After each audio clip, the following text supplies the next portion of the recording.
Et c'est la tribune politique sur ce plateau. François-Xavier Noumon, bonsoir, chroniqueur.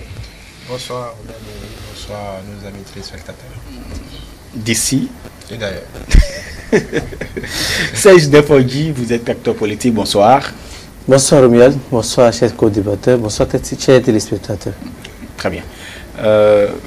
Théodule Moussa, bonsoir. Oui, bonsoir, Romuald, oui, bonsoir à toutes et à tous. Voilà. François-Xavier Noumon, l'une des décisions du Conseil des ministres, c'est bien la suppression des frais perçus par le groupement national des sapeurs-pompiers dans le cadre du permis de construire. Qu'est-ce que c'est qu'un permis de construire déjà? Un permis de construire, c'est avant tout une déclaration, d'intention. C'est avant tout une déclaration d'intention que vous faites quand vous vous apprêtez à ériger un bâtiment, quelle qu'en soit la taille, quelle qu'en soit l'importance. Et c'est une déclaration qui vous permet de signaler ce projet au service compétent. C'est-à-dire que vous ne pouvez pas bâtir sans avoir au préalable l'autorisation de certains services. La loi prévoit que vous déclariez non seulement l'intention de construire, que vous amenez des plans et que vous donnez toutes les informations qui devront permettre aux services compétents de contrôler ce que vous comptez entreprendre, simplement parce que les constructions doivent répondre à certaines normes et certains services sont là pour le contrôler. Donc c'est une disposition qui n'est grosso modo à 99,99% jamais respectée, simplement parce que il y a souvent eu une collusion entre ceux qui veulent bâtir et certains services. Là, la décision qu'a prise le gouvernement vient tout simplement, disons, alléger un peu la somme des procédures à laquelle il faut satisfaire avant de se lancer dans un projet de... Et donc c'est pour faciliter un peu... faciliter, ça améliore aussi incidemment le climat des affaires. Parce que oui, ça concerne les citoyens en premier, mais ça concerne aussi les bâtiments. Ceux qui veulent ériger des infrastructures commerciales, professionnelles. Exactement, ça leur permet d'aller un peu plus vite, de leur faire un gain de temps, parce qu'il y a une procédure en moins et un gain d'argent aussi. Donc ça concourt à l'amélioration du climat des affaires. Voilà. Serge Defogui, le permis de construire, vous savez, le Béninois a tellement envie d'avoir son chai, comme nous avons l'habitude de le dire. Très souvent, c'est vrai qu'on entend parler du permis de construire. La plupart du temps, on ne s'y soumet pas, on ne se soumet pas aux exigences. Voilà, aujourd'hui, on est en train de mettre en place un certain nombre de mécanismes pour favoriser quand même la chose. Oui, on est en train de mettre des mécanismes en place pour favoriser la chose. Comme l'a dit déjà mon prédécesseur François-Xavier, c'est une décision qui existe, mais pour la plupart du temps, nous ne respectons pas, disons les Béninois ne respectent pas. Mais comme on le dit, c'est une loi qui existe et dès lors qu'on ne s'applique pas à cela, on vit dans une peur permanente que cela se retourne contre soi un jour. Et donc aujourd'hui, c'est juste à saluer que le gouvernement ait pensé à cela, c'est qu'il a pensé à la suppression catégorique de cette décision. De ces frais perçus par les sapeurs-pompiers. Ce que moi je m'en vais dire, c'est quoi? C'est que le gouvernement en place depuis 2016, tout le temps ce qu'on entend, c'est qu'il n'aime pas, comme on appelle, le social, et il n'a aucune place au social, patati et patata. Aujourd'hui, il est aisé que le gouvernement, c'est qu'on est en train de constater à travers ces actes que, effectivement, l'année 2020 est placée sous le signe du social. Donc, voilà une décision qui vient dire à la population, et voilà, nous allons vous alléger un peu votre peine vis-à-vis de cela, votre crainte permanente que vous ressentez à chaque fois que vous vous dites que bon, voilà, je n'ai pas honoré à cet engagement-là. C'est que l'engagement de payer le permis de construire et aussi le permis de démolition. Même si il faut prendre l'autorisation avant de construire, dans le même temps, il faut prendre l'autorisation avant de démolir. Et donc, c'est... Les choses peuvent arriver. On ne mesure pas, Théodule, on sait très souvent, on ne mesure pas la gravité de la non-détention du permis de construire, parce que nous avons déjà vu sous nos yeux, à Akpakpa par exemple, un bâtiment tout entier s'écrouler. Et alors que si on avait quand même le permis de construire ne garantit, en fait, certainement, peut-être ça garantit un peu, ça nous permet de limiter un peu les choses. Oui, d'abord quand vous avez le permis de conduire, permis de construire, c'est dit que tous les services qui interviennent dans la construction d'un bâtiment, je veux parler de l'étude du sol par les entreprises, par les techniciens, il y a un plan dans lequel tout est mentionné, c'est-à-dire la valeur de fer à béton à utiliser parce que c'est ça le bâtiment, la qualité du sable utilisé parce que beaucoup ne savent pas que pour construire par exemple un immeuble, ce n'est pas forcément le sable marin, il y a quel type de sable marin et de sable lagunaire, quel type de sable lagunaire il faut, vous verrez, quand les Chinois veulent construire, ils étudient les types, la qualité du sable lagunaire que nous avons. Des fois, ils vont jusqu'à Lada, Aboumé, chercher du sable, d'Ekoumbe ou de l'autre côté. Donc, c'est dit que les services qui doivent intervenir, c'est-à-dire, ils doivent être au complet, ils doivent s'assurer que, effectivement, le plan est bon, il faut le faire. Pour qu'on n'assiste pas à cette dégringolade. On en a vu sur la route de l'aéroport, là, il y a quelques années, une dalle bien faite s'est écroulée. Le niveau 1, en fait, bien faite apparemment. Oui, bien faite apparemment aux yeux de nous qui sommes les populations, mais de façon technique, effectivement, rien n'est là. Et puisque après l'effondrement, quand vous voyez, on a utilisé des barres de fer de 6 pour consolider une dalle, alors que c'est juste pour les étriers. Les fers de 6, c'est juste pour les étriers, ça ne peut rien faire à part les étriers. Oui, je suis pas technicien en BTP, mais le peu que je connais, c'est ça que je dis. En dehors de ça, il y a, je dirais, le bétonnage, la qualité du béton, la densité. En tout cas, il y a une technique pour parler de ça. Donc, tout ça l'a regroupé. C'est pour tout ça qu'on parle de permis de construire. Et maintenant, pour démolir, effectivement, il y a les voisins qui sont là. Bon, je ne sais pas si nos concitoyens savent vraiment qu'il faut un permis pour démolir. Certainement pas. Moi-même, en tout cas, pour ces derniers jours que j'ai compris qu'il faut forcément pour démolir un bâtiment, vous devez avoir un permis, l'autorisation de le faire.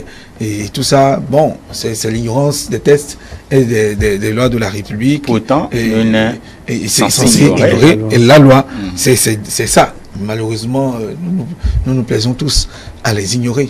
Et voilà. Une barrière vient d'être quand même sautée pour favoriser la chose. Le permis de construire, le permis de démolir aussi.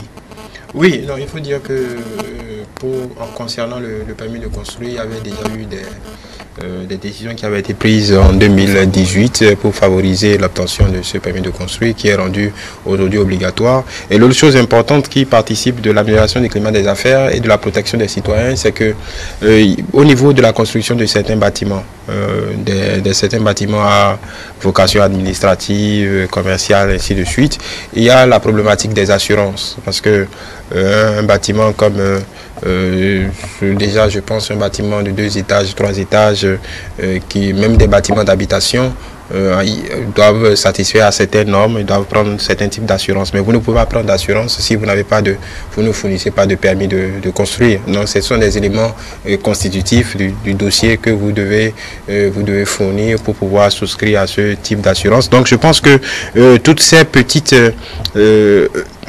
décision participe à renforcer le cadre juridique qui devrait permettre à notre pays de créer un environnement plus propice aux affaires, mais également qui favorise la sécurité des citoyens. Parce que si vous rentrez dans un bâtiment, je prends une tour administrative, vous rentrez dans un bâtiment et s'il s'avérait que le bâtiment s'écroule et que vous y perdiez l'avion, ne le souhaite pas, il faudra quand même qu'il y ait une réparation au moins au minimum au civil. Mais si le bâtiment n'est pas assuré, c'est fini, vous ne bénéficierez de rien du tout. Et or, si vous regardez, vous faites une petite enquête dans Cotonou, Porto, les grandes villes, très peu de promoteurs prennent le soin de satisfaire à ces exigences, ou du moins ont de fausses déclarations, ou on a toujours essayé de tripatouiller les choses. L'essentiel aussi, c'est de vulgariser un peu cette obligation d'avoir un permis de construire, parce que parfois il y a des drames. Et ça permet aussi aux services, ça permet à l'État également, signaler une construction permet à l'État de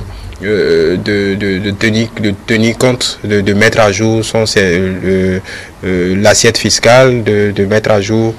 Et c'est justement cette peur-là qui pousse les gens à ne pas quand même déclarer. Mais il faut dire quand même que les services, souvent sont les services municipaux qui sont à l'avant-garde de ces... Tout à fait. Et vous voyez la mairie, on écrit la mairie d'Amour. Oui, il y a des travaux. On ne dirait pas. Bon, j'avoue que est-ce qu'à Gogounou, par exemple, non, en fait, il y a eu beaucoup de mauvaises pratiques en la matière. Et quand vous commencez pas à construire, je pense que les maçons vous disent tout de suite, bon, il faut aller. Même les architectes, bon, les dessinateurs, parce que tout le monde aussi n'utilise pas d'architecte, on utilise des dessinateurs qui ont des BTS qui vous construisent. Certains vous signalent, il faut aller les architectes. En temps normal, les dessinateurs. Oui, très peu de citoyens. Il y a un coût aussi également. Parce qu'en temps normal, pour demander un permis de construire, il faut que ce que vous donnez comme plan, le plan de la parcelle doit être signé par un expert géomètre, le croquis de votre maison doit être signé par un architecte agréé, assermenté, ainsi de suite. Voilà, donc on se faufile dans tous ces frais et on attend quand le contrôleur, les services municipaux quand même sont assez renseignés, parce que moi j'ai vécu ce cas une fois où les gars débarquent un beau matin parce qu'on leur a dit qu'il y a une construction quelque part, donc ils débarquent un beau matin et puis après il y a des transactions toujours pas catholiques qui se font et puis on vous fout la paix et vous construisez. Donc je pense que ces nouvelles dispositions devraient être vulgarisées, imposées pour permettre aux citoyens, pour inciter les citoyens à faire les choses comme cela se doit. Démolir, c'est capital. D'ailleurs, le Conseil des ministres rend plus responsable les collectivités territoriales. Oui, parce que c'est ces frais-là, les frais récoltés vont en premier aux collectivités territoriales, parce que ce sont elles qui sont ce sont leurs territoires d'abord, donc les petites municipalités, les arrondissements et ainsi de suite, ce sont eux qui font le travail sur le terrain avant que ça ne concerne l'architecture nationale. Donc ça voudra dire que ce sont eux qui doivent implémenter les bonnes pratiques, essayer de, disons, endiguer un peu la collusion qu'il peut y avoir entre ceux qui veulent construire et les services compétents pour pouvoir permettre à ces différentes dispositions du gouvernement de pouvoir prospérer. Et je pense que l'État central se charge des projets un peu plus importants, un peu plus volumineux. Mais qu'en était-il vraiment de ces frais perçus par les sapeurs-pompiers en réalité? Bon, il faut être un sapeur-pompier pour le savoir. C'est sûrement que... Mais franchement, vous m'attendez à cette réponse. En tout cas, de sa part. Non, écoutez, cette décision des sapeurs-pompiers peut paraître anecdotique, mais vous vous rendez compte que, par exemple, quand il y a des incendies, dans les bâtiments, je ne parle même pas des bâtiments administratifs, ainsi de suite. En temps normal, dans chaque quartier, il doit y avoir des bouches d'eau pour pouvoir permettre aux sapeurs-pompiers de se brancher et tout ça. Donc il y a de ces petits frais quand il y a une démolition, quand il y a des blessés et ainsi de suite. Je pense que ce sont ces frais-là qui participent à, qui doivent être reversés au service. Je pense que ce sont les collectivités qui doivent le reverser au service des sapeurs-pompiers pour pouvoir gérer un peu tout ça. Parce que vous voyez que ces bouches d'eau ne sont pas, par défaut d'urbanisation, ne sont disponibles que pratiquement dans certains centres-villes, des points précis. Même quand vous regardez dans le centre-ville de Cotonou, il y en a très peu de bouches, il y a très peu de bouches d'eau. Et donc je pense que ces frais-là sont alloués. Donc ça voudra dire que mon voisin d'en face parlait de social, ça voudra dire que le gouvernement en stoppant ce paiement, peut-être veut se substituer à penser à un autre système pour pouvoir donner un peu plus de moyens aux sapeurs-pompiers pour vaquer à ces occupations et exécuter. Pour ces frais, on est en train de parler de 115 francs. 115 francs le mètre carré. Mais avant d'en arriver là, je voudrais marquer la différence. C'est-à-dire que permis de construire est différent c'est-à-dire d'assurance. Oui, c'est-à-dire quand vous permis de construire, ça vous autorise, ça vous donne l'autorisation à construire, mais le bâtiment, dans l'assurance, ça c'est tout autre chose. Nous ne sommes pas en train de faire de la publicité pour une société d'assurance, mais c'est un peu ça. Maintenant, parlant des frais en tout cas, perçus par les sapeurs-pompiers, bon, pour le peu que je sais, c'est 115 francs par mètre carré. Ça dépend. Au départ, c'était 150 francs par bâtiment habitation. Pour un bâtiment qui servira de bureau, c'est 200 francs. Ailleurs, c'est 250 francs pour un bâtiment à caractère industriel. Mais tout est ramené à 115 francs par mètre carré. Je ne sais pas. J'avoue que c'est du nouveau. Pour moi, je ne savais pas que les sapeurs-pompiers percevaient de l'argent et pour quelle utilité. Il faut vraiment être sapeur-pompier pour reprendre cela. Il a tout de même répondu. Voilà. Oui, toutefois, on peut ne pas être sapeur-pompier, savoir déjà à quelle fin seraient voués ces fonds-là. C'est sûr que ça va être pour le bon fonctionnement de la maison. Parce que figurez-vous que quand on dit sapeurs-pompiers... Chez les sapeurs-pompiers. Oui, chez les sapeurs-pompiers. Ils ont la municipalité. Oui, non, je parle des sapeurs-pompiers. Ils ont des moyens de déplacement. Il faut mettre du carburant dedans. Et donc, plein de choses qui peuvent... Quand il y a un accident sur le chantier. Quand il y a un accident, ils se déplacent. Ils ne peuvent pas quand même prendre leur moto, courir vers comment on appelle, celui qui a fait l'accident, le trimballer sur une moto. Et non. Donc je pense que ces fonds-là servaient les sapeurs-pompiers à quand même s'enquérir de certains matériels. L'État vient subventionner tout ça. Sûrement. Oui, l'État l'a déjà fait. Nous l'avons vu, c'est pas pour la première fois, quand on a supprimé les renseignements sur tout l'état du territoire national. L'État a pris ses dispositions pour que les policiers puissent être renfloués. Quand on dit supprimer les renseignements, c'est-à-dire que c'était légal. Même pas supprimer. Oui, c'est pas supprimer, lutter contre les renseignements. L'État, c'est-à-dire le gouvernement de la rupture a pris ses dispositions pour quand même accompagner, pour renflouer les caisses de la police nationale afin que le déplacement de ceux-ci ne soit plus donner des frais de patrouille. Des frais de patrouille. Donc, ou quand vous appelez, on vous dit mes frais de déplacement. Mes frais de déplacement. C'était ça. Automatiquement, quand vous allez à la police, on vous dit vous êtes où, vous êtes venu d'où. Donc on voit selon le kilométrage et on vous facture. Sans ça, on ne peut pas aller peut-être arrêter quelqu'un pour vous, quelqu'un qui est en cavale, et voilà. Et tout.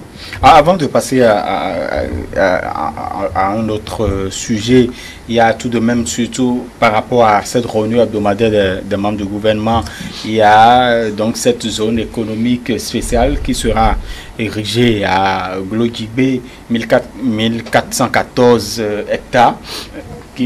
Qui vont servir quand même à l'érection de cette zone économique spéciale. Cela voudra signifier qu'on rêve grand pour Glodjibé, l'aéroport et maintenant une zone économique. Oui, simplement parce que, vous savez, c'est une décision qui a été prise il y a seulement quelques semaines par le chef de l'État pour pouvoir permettre de densifier un peu le secteur de l'aéroport, parce que c'est une vision à long terme. C'est un peu ce que Dakar vient de faire, avec Dakar carrément créé autour du nouvel aéroport, carrément une nouvelle ville, pour pouvoir permettre de densifier un peu l'économie. Un aéroport, c'est... Si vous prenez tout ce qu'il y a comme grands aéroports européens, vous prenez Roissy, vous prenez Charles de Gaulle, c'est une ville dans la ville. Il y a beaucoup ce sont des centres économiques avant tout, parce que à côté de l'aéroport, il y a les hôtels, il y a le fret aérien, donc beaucoup d'industries et beaucoup d'entreprises peuvent...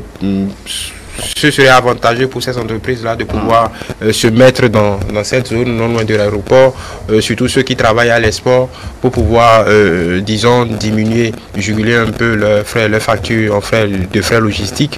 Donc, c'est un projet global qui est bien pensé autour de l'aéroport de Glodjibé, pouvoir créer une zone économique qui devrait, en temps normal, booster l'économie de tout le département de l'Atlantique. Il ne faut pas oublier que Alada n'est pas loin. On a parlé de transformation donc de l'usine. Voilà. C'est prévu d'ailleurs au niveau de cette zone économique, la transformation surtout le ministre, vous vous souvenez, il y a quelques mois, le ministre en charge de l'économie et des finances avouait à une rencontre à l'international que le Bénin était donc disponible désormais à ériger un certain nombre d'usines pour la transformation des produits agricoles. Et on ne le croyait pas. Aujourd'hui, on voit qu'on est dans cette dynamique.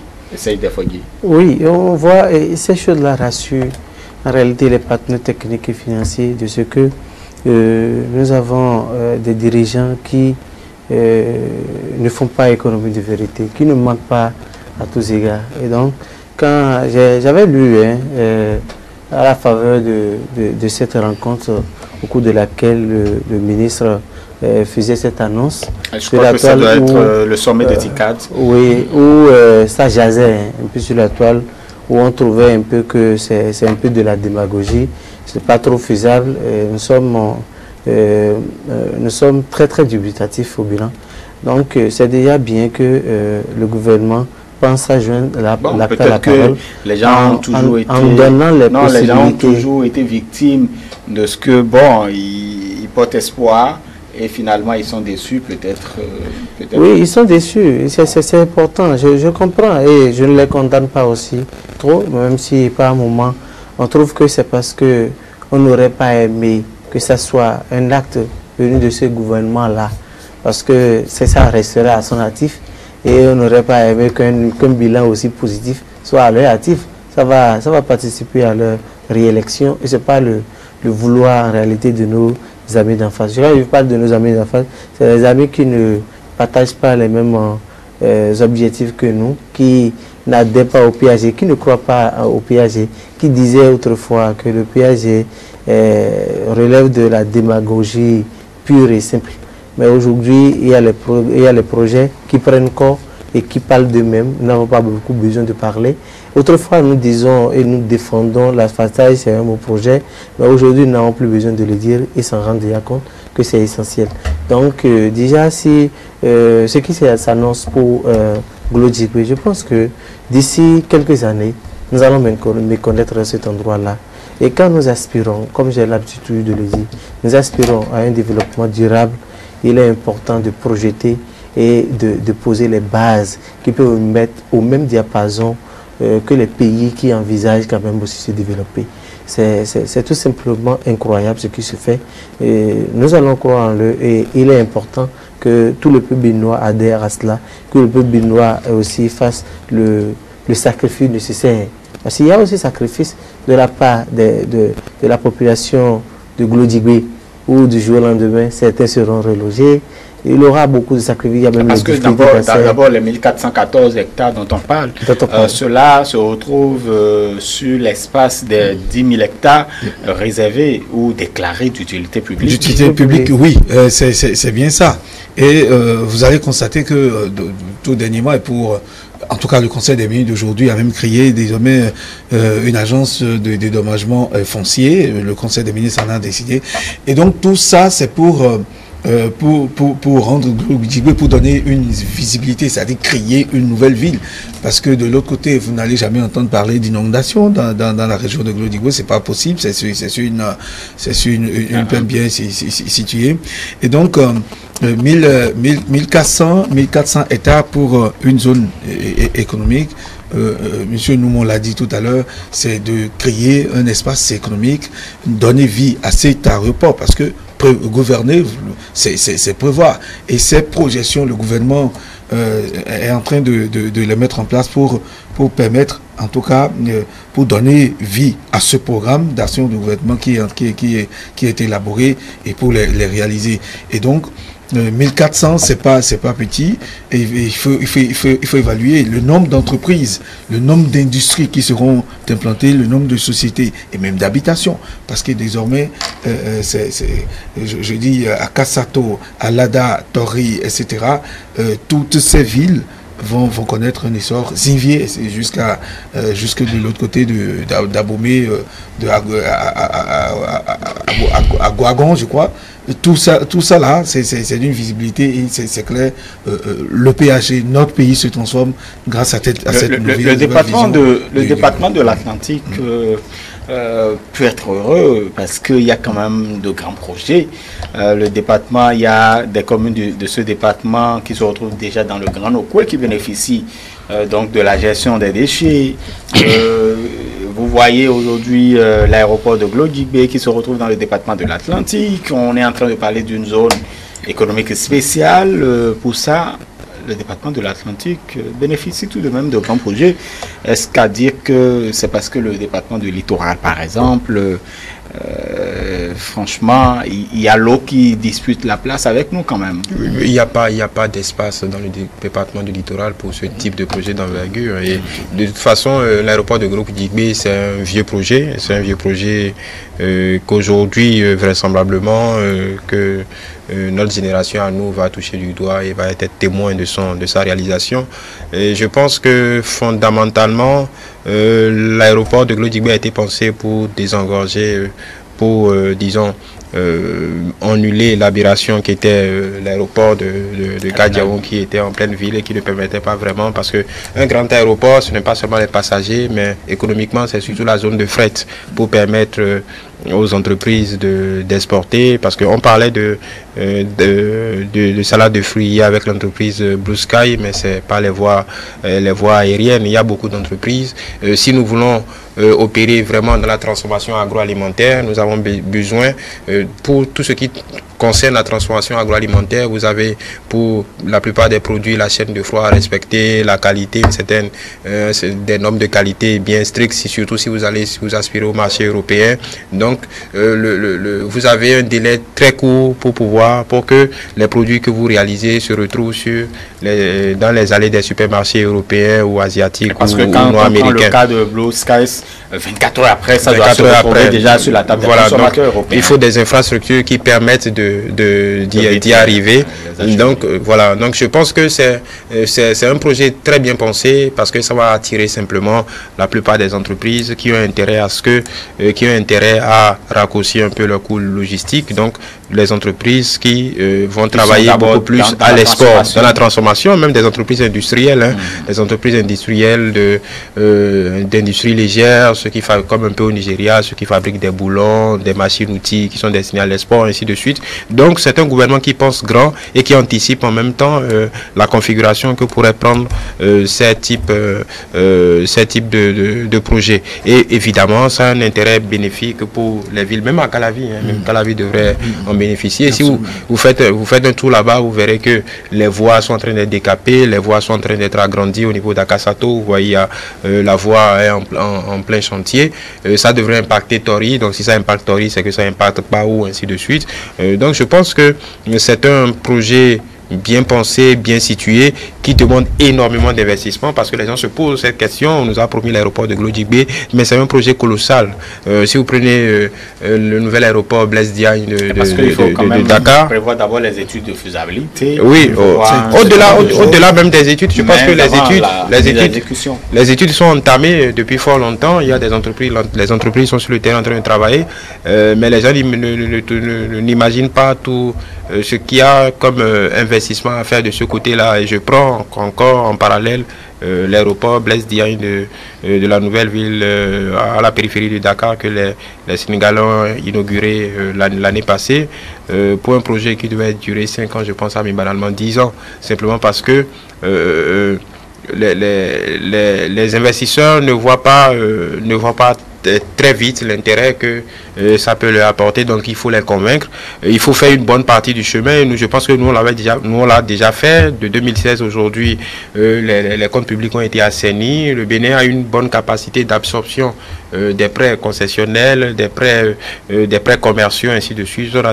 Durant 3 ans, on a su démontrer aux partenaires techniques et financiers qu'on savait faire une bonne utilisation des financements mis à disposition.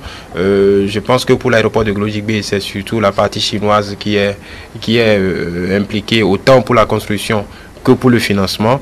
Donc gageons que d'ici là, qu'on passe à l'étape de la mise en forme de l'aéroport. Mais les études sont en cours depuis fort longtemps. Je pense que la zone est délimitée et c'est un projet viable qui devrait très vite connaître sa vitesse de croisière. Voilà. Très bien.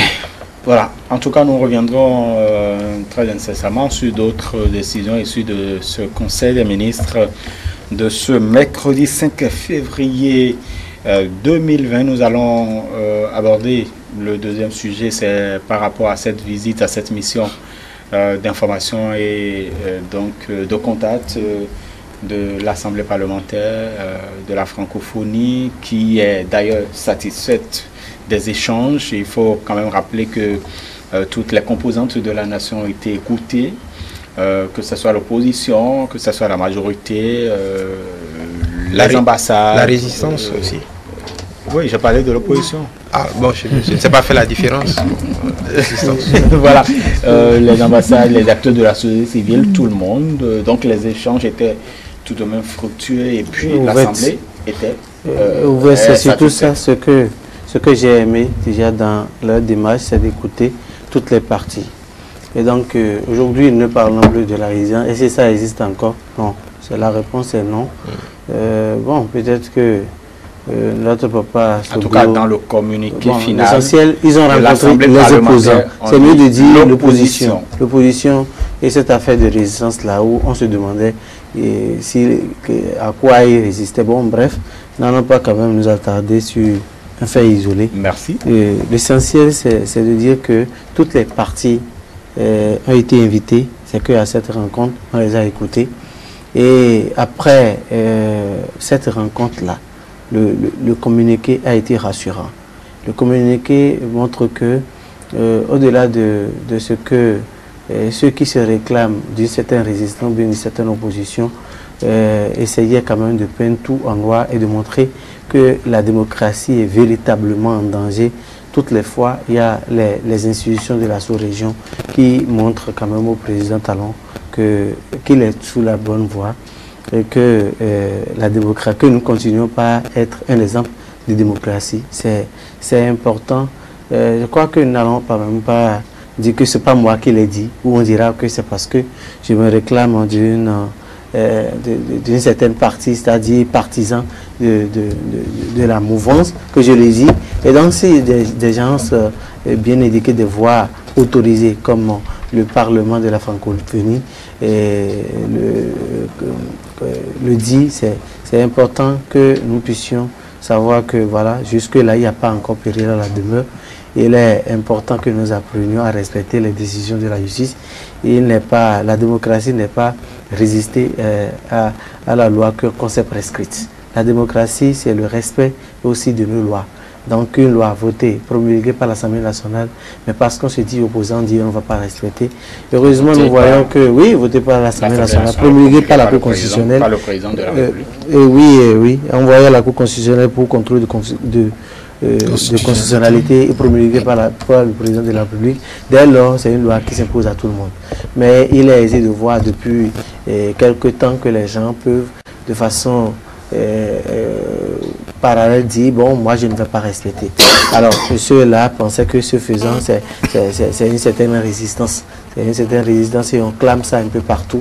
Mais comment on appelle aujourd'hui, l'actualité a évolué. L'actualité a beaucoup évolué. L'actualité a beaucoup évolué. Ceux qui ont résisté au récépissé de se conformer à la nouvelle charte des partis politiques là. On commençait par un catimini, on ne ce n'est pas ça qui on va les voir tranquillement, là, ils vont chercher leur récépissé tranquille. D'accord, on va faire ça aussi, c'est la démocratie qui a retrouvé ses lettres de noblesse. Et je les salue au passage. Très bien. En tout cas, vous avez votre manière d'ouvrir une parenthèse et de la fermer, en tout cas.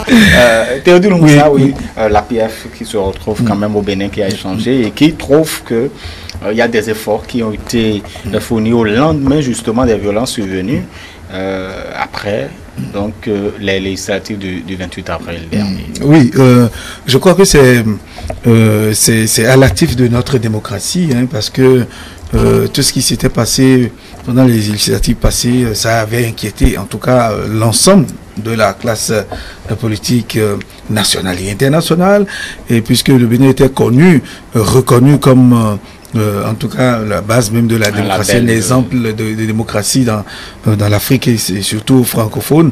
Et aujourd'hui, le dialogue politique que le chef de l'État a annoncé, a organisé, un dialogue politique qui a permis à toutes en tout cas les différentes parties, les partis, les différentes positions de s'asseoir et de réfléchir, et qui a porté ses fruits, qui a permis l'évolution, c'est-à-dire l'amélioration, le calme dans la maison. Et c'est ça d'ailleurs qui a rassuré les parlementaires francophones à venir toucher du doigt la réalité, comment les choses évoluent, puisque après la crise, après tout ce qui s'était passé, après les législatives, il n'y a plus de problème. On entend de part et d'autre qu'il y a de grandes réformes au niveau du système partisan, des réformes auxquelles ces partis se sont conformés aujourd'hui et qui calment un peu la situation, qui calment un peu, je ne dirais pas en catimini, puisque de façon officielle ils sont là.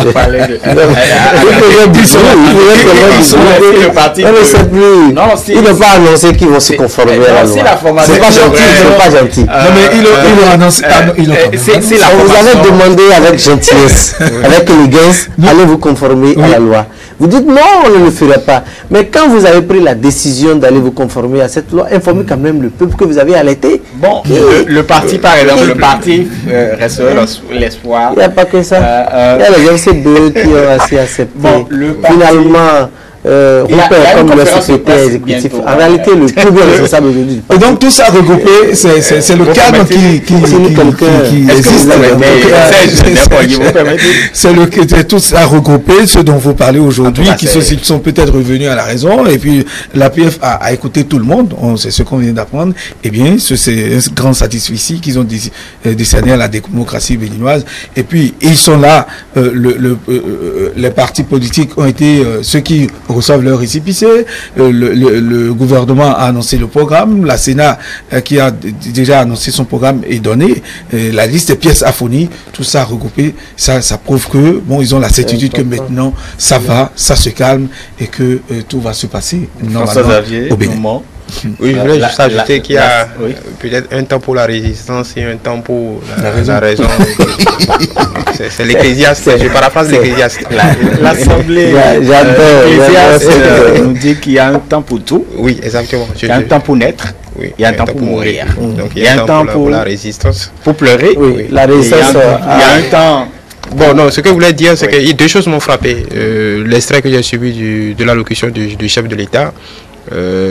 comme d'habitude, le chef de l'État a été très pragmatique, c'est-à-dire qu'il ne s'est pas caché derrière son petit doigt. Il a dit clairement, oui, assumé qu'il y a eu des soubresauts au lendemain des élections législatives, mais que bon, voilà, des initiatives ont été prises pour essayer de retrouver, je ne me rappelle plus du mot qu'il a utilisé, la convivialité qui sied à l'espace politique et à la libre expression de tout un chacun. Et l'autre chose, et c'est ce qui est peut-être fondamental, c'est que on a toujours ouï dire ici que non, que l'Assemblée nationale, c'est une Assemblée nationale monocolore, une Assemblée nationale. Aujourd'hui, je pense que c'est le plus, même s'il n'en était pas besoin, aujourd'hui l'Assemblée nationale vient je ne dirais pas de frapper un grand coup, d'avoir une reconnaissance, comment je vais dire, de grand éclat, parce que l'APF n'avait que des mots pour exprimer son satisfecit par rapport à ce qu'il a vu, par rapport à cette mission qui se déroule. Et donc ça veut dire que c'est justement l'Assemblée nationale que le président de l'APF a dit oui, voilà, que le Bénin reste et demeure un exemple de démocratie. Donc pour tous ceux qui sont tirés à boulet rouge sur cette Assemblée nationale-là, on va dire qu'au minimum l'ensemble des assemblées francophones de cette terre les reconnaissent et disent qu'ils ont tort, disent que voilà. Ils ont dit qui a tort.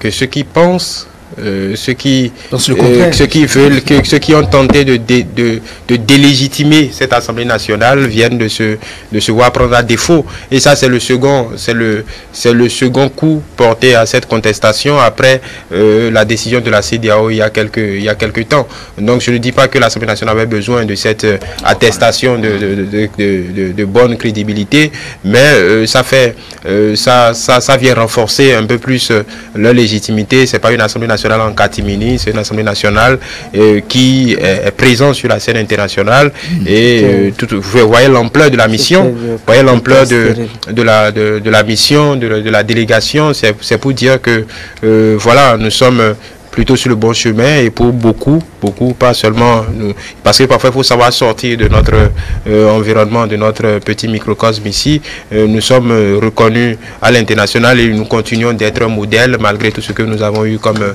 soubresaut sur la scène politique ces derniers mois. Voilà. Et quand vous revisitez un peu le contenu de ce communiqué final de l'Assemblée parlementaire de la francophonie, l'Assemblée nous appelle à maintenir le cap, à quand même renforcer cette unité retrouvée, surtout que nous sommes à la veille quand même ou à quelques mois des prochaines communales et municipales.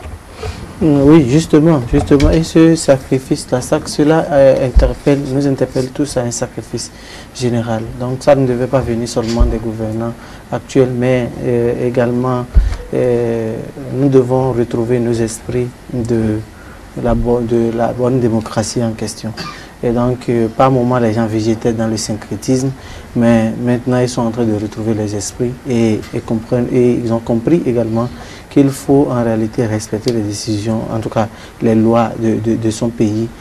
Toutefois, vous avez vu toutes les mesures qui sont en train d'être prises par le gouvernement afin de favoriser plus ou moins la tenue effective et aussi le bon déroulement des élections communales et municipales. Bon, il y aura pas local, il y aura des élections communales à venir. Et vous avez vu les FCBE qui disaient qu'ils ne vont pas reconnaître M. Rumpé comme le secrétaire du SADI, c'est-à-dire le premier responsable. On finit par reconnaître ça. C'est à l'actif du président Yahi Boni que je salue au passage. Et les autres ont commencé par aussi suivre le pas. En catimini, nous avons vu restaurer l'espoir. Qu'est-ce que vous dites qui a pris aussi son récépissé. Ils ne vont pas quand même appeler la presse pour aller c'est avec grande joie que nous avons vu comment on appelle, une décision également du ministre de la décentralisation qui a rendu totalement gratuit tous les actes administratifs entrant dans le cadre quand même des pièces à fournir pour les élections, en tout cas concernant les candidats pour les élections communales. Et donc, toutes ces démarches-là et mesures vont contribuer à coup sûr à la quiétude, la convivialité, c'est que permettre à tout le monde donc de participer aux élections. Et donc quitte à des gens de continuer par dire que voilà, nous avons un gouvernement qui veut faire de l'exclusion de tout ce qu'ils veulent. Or, en réalité, rien n'en avait même l'air. Rien n'en avait l'air. Nous sommes allés aux élections, quoi qu'on dise. Et les élections ont donné ce que ça a donné. Nous devons nous conformer à ça. Donc, ils peuvent végéter tout dans leur masturbation. Dans leur masturbation de dire que nous n'avons pas... Sinon, on n'a pas... La Constitution ne demande pas... Masturbation intellectuelle, vous voulez dire? Bon, oui, je veux dire que... La Constitution...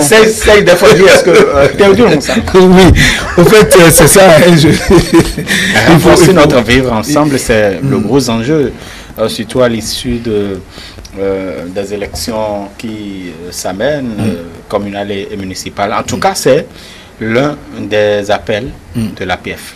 Oui, absolument. On ne peut qu'assister à cela, le vivre ensemble. Nous sommes appelés à cela, puisque tout le monde, personne n'a intérêt à ce que ça ne marche pas. Tout le monde veut que ça marche, et ça se voit dans le comportement au quotidien, d'abord des acteurs de l'exécutif qui démontrent au jour le jour sa bonne foi au regard de toutes ces décisions, les décisions qui ont été prises. Ça se remarque, ce comportement se remarque dans le comportement des politiques, des politiques et même des citoyens, parce que le souci de tout le monde, c'est de voir, c'est de constater effectivement, c'est de vivre le calme, la sérénité.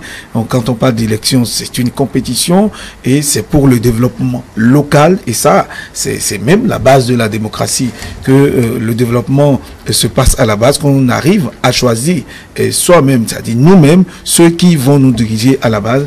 Je crois que le vivre ensemble est important, et on est en train de le constater dans le comportement de tout un chacun. Voilà pourquoi l'APF l'a rappelé encore, et ça se constatera. Nous, en tout cas, nous avons espoir que tout se passera très bien et que le pays marchera, et ça marche d'ailleurs, ça marchera davantage. Très bien. François-Xavier, pour finir. Oui, je dirais simplement que, pour paraphraser le chef de l'État, que tout ce qui a comme transformation profonde engendre toujours des frustrations, des crispations ici et là. L'intelligence collective militaire pour que les uns et les autres sachent raison garder et essayent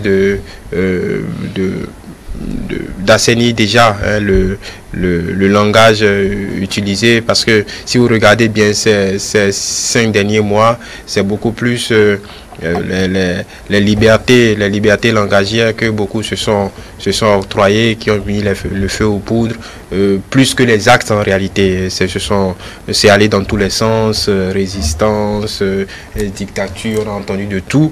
Donc je pense qu'il y a une certaine discipline langagière qui devrait revenir dans le discours public pour permettre aux uns et aux autres, parce que n'oublions pas que nous avons une population en grande partie analphabète, et quand nous lançons tout ce que nous avons comme cri et pulsion dans la société, les gens s'en saisissent sans prendre le temps le temps du recul nécessaire à l'analyse des faits, et fonce tout droit, et fonce parfois la tête baissée. Donc je pense que notre démocratie a vécu ces dernières années une crise de maturité. Ça ne peut être que bénéfique pour la suite des événements, et le chef de l'État en a bien conscience, et tout le gouvernement avec. L'Assemblée parlementaire de la francophonie vient nous donner un satisfecit qui devrait nous conforter un peu plus dans nos choix. Je veux parler dans nos choix collectifs, et je pense que les prochaines élections viendront renforcer un peu plus ce qui a été mis en place ces derniers mois. Voilà. Très bien. Merci à vous, chers amis. François-Xavier Nomon, Théodule Ronsa, merci à vous également, Serge Defogui. Merci, chers amis téléspectateurs, de nous avoir suivis.